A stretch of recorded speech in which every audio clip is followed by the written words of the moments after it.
nu kawanga chin te lul che iboral cham voi nga na alo thleng le ta der mai nu ifam tha hian zun na sa tak nei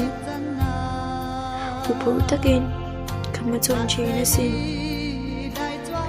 classic rim kan nam sau chai te ya lai pian lum kan nai to zia chiangin kan mal le na tur ringuta itel lawa unpui lawin her chwa le tur po hi shathya abahar nun chin te lul em nu ngai em che yan mo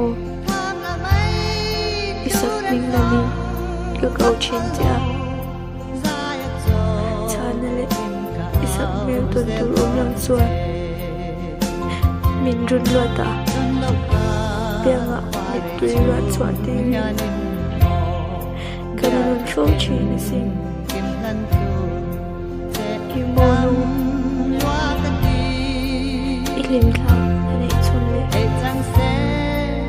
isil fe takte nain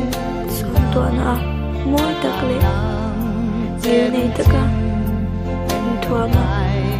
ibul lai be clear kirin che chang le một chin sin nu van le ma chuan mal takin to be on nu rai joy dang te po la no wa an chang so